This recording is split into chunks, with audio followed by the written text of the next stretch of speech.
This is a tricky one because if you don't know what it is, how are you going to avoid it? What am I talking about? I'm talking about blind spots. Those things that can get you when you least expect it. We all have them. And how do you navigate life with them? And how do you avoid as many as possible? Because I don't think we can 100% get rid of them. Now, my name's Carolyn, and this is Words of Wisdom because I run Words for Winning, and I buy out of print books and republish them. And so I republish some very wonderful authors, Helene Hadsell and Tag Powell. I'm working on Judith Powell's books too. I also write my own, but I also am a reader and I love books. I have an entire recommended reading section on my website because I want to share my favorite authors with you. And this is an idea I got from reading Transforming Fate into Destiny by Robert Ohotto, because we are both fated and free as we navigate life. And one of the secrets is to help avoid those blind spots. So if you haven't read his book, I highly recommend it. And there'll be a link to his website in the description. Of course, there always is. If you have any questions, leave them in the comments and I will answer them as we go along. But this is one of those tricky things in life. Now, the first thing you need to do to help avoid the blind spots is to do the one thing that most of us don't do. Have you guessed what that is? And that is to listen to your intuition. Yep. How many times have you had an intuition, a hit, a thought, a download, whatever you want to call it? You thought, that's not logical. That makes no sense. Why would I do that? Whatever you said to yourself. And then it happened and you said, I knew that. Or I knew I shouldn't have turned right. I went right anyway. My car got smugged. I had a bad feeling in that job interview, but I still took the job. Look what happened. Whatever it was. So the number one thing that you need to do to help navigate your life's blind spots is to listen to your intuition. Now, this is a skill you have to hone just like any other skill in life. Because sometimes that voice can be quiet and it can be quick. Like sometimes I've had intuitive hits that are so fast, I've had to stop and literally think about them for a second. Because I would think, was that a hit? And I would sit with it for a second just to almost let my human brain catch up to my consciousness because it was so fast.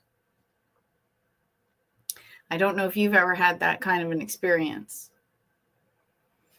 But that's one thing that I do. Now, how do we work on that intuition? We need to slow down ourselves a little bit. Our lives with technology seem to keep getting faster and faster and faster. And we're starting to multitask more and more and more.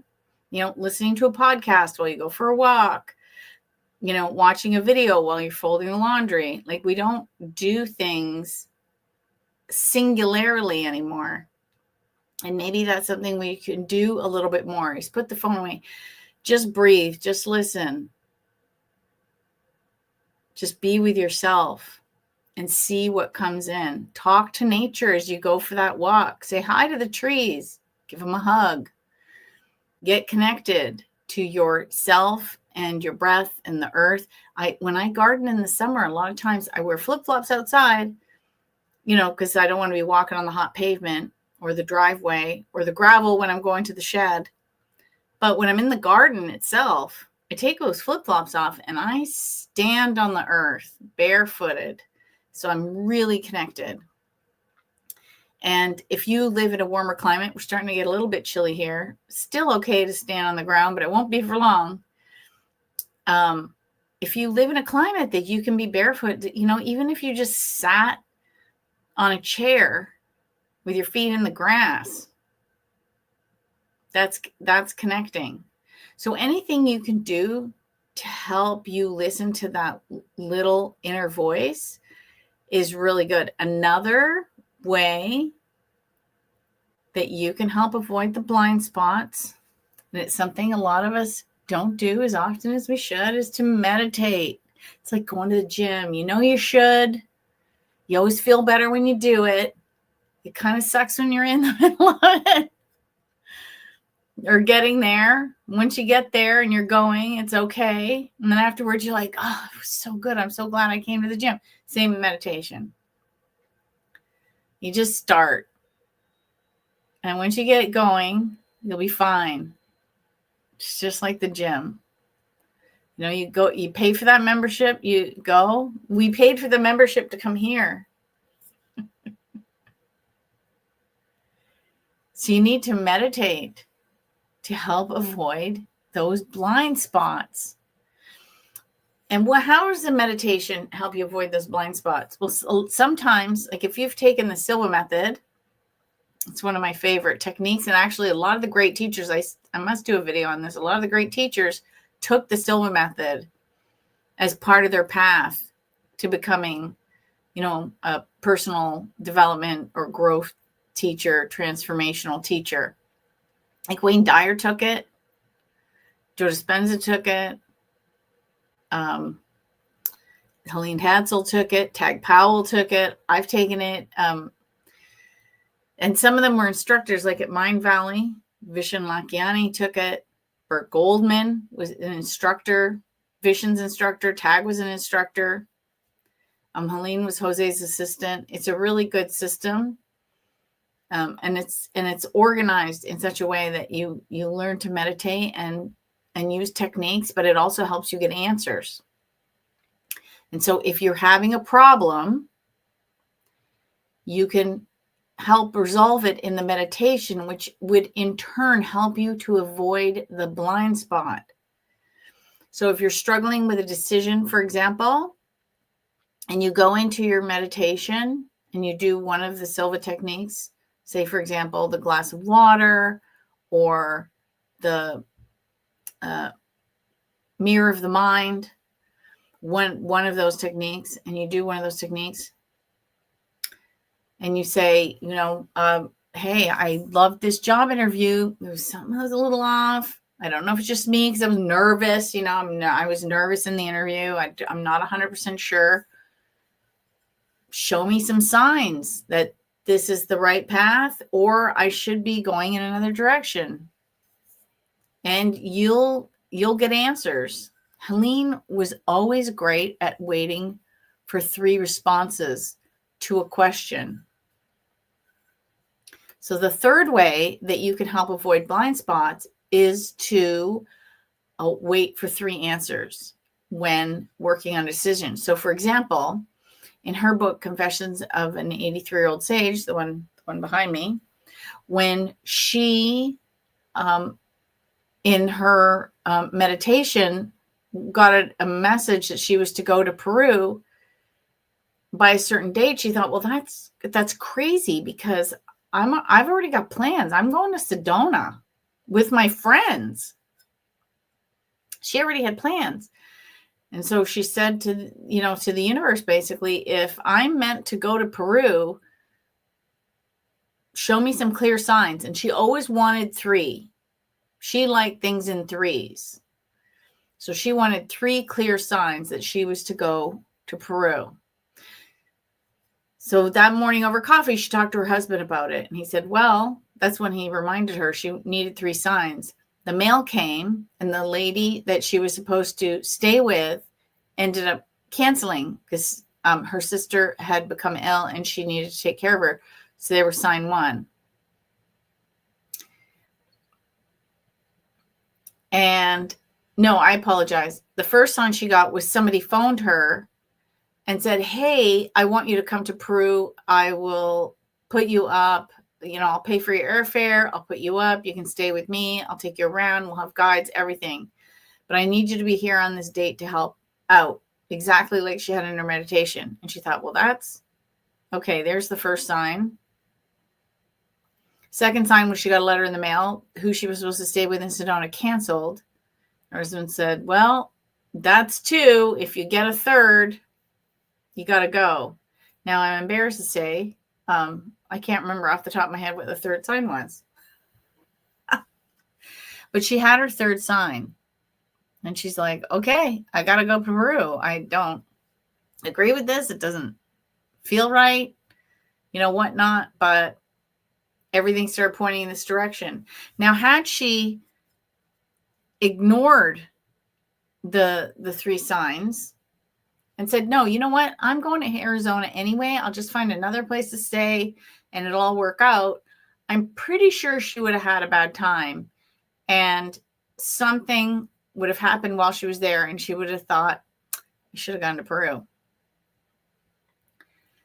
So if you have to push, if you're getting intuition and direction to go in one way and you're like, I know better. It almost feels like Poseidon, right? Poseidon defied the gods. He wanted to get home. He kept getting waves and blockages in front of him.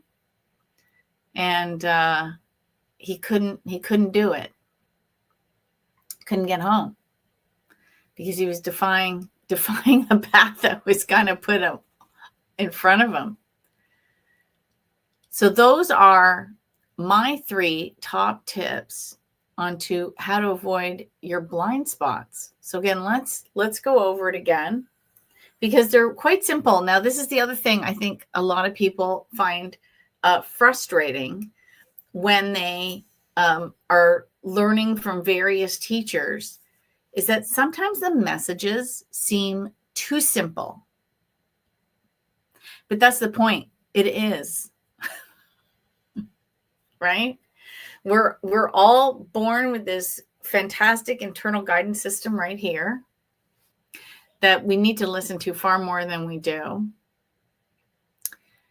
We need to, tune out the outside world and just meditate and listen, even if it's for, 10 minutes on a day that you're just having a time. I think there's a meme. I don't know if it was true or not, the meme, but it says, Buddha said, you should meditate for 15 minutes every day. And if you're busy, meditate for an hour. So I don't know if that's just a meme or he actually said it, but it's pretty funny because I believe you get the point. We need just to quiet everything. And I sometimes wonder, right? Because as I stated earlier, our world's getting busier and busier and busier and going faster and faster and faster. So things aren't always, we're not always hearing that inner voice. I almost wonder if it's by design that we're getting disconnected from ourselves. And what was it like for, the Native Americans who lived here, 300, 400, 500 years ago before anybody else showed up? They were connected to the earth. I mean, they were one with Mother Nature.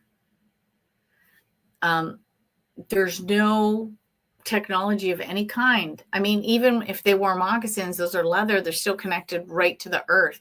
Like, how different was humanity completely one with nature? What would we be like if we were completely one with nature? That's why we need to meditate, because we got to get back to that almost artificially. We have to sit down and do it instead of just living in that state all the time, which I find fascinating.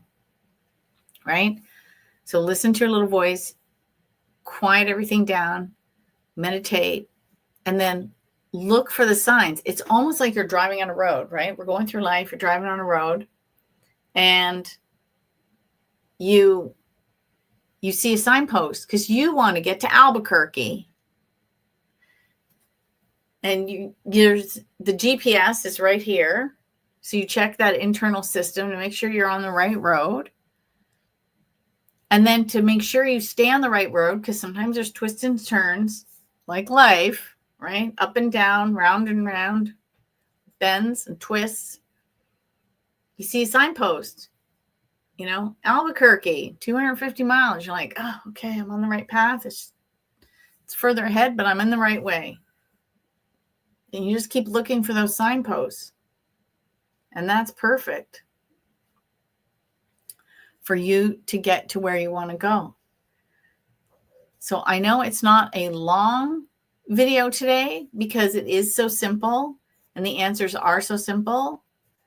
And sometimes we like things to be a little more complicated as humans because we like to try things and do stuff. And just to sit and be quiet and listen is sometimes hard for us, right? However, it's the easiest way to get answers, and it's the easiest way to avoid getting blindsided in your life. Because when you're in the flow, you are less likely to make a wrong turn when you're following the proper road signs on this crazy journey we call life.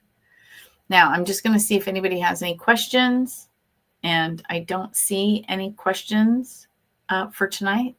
So I'm going to say goodbye until next month.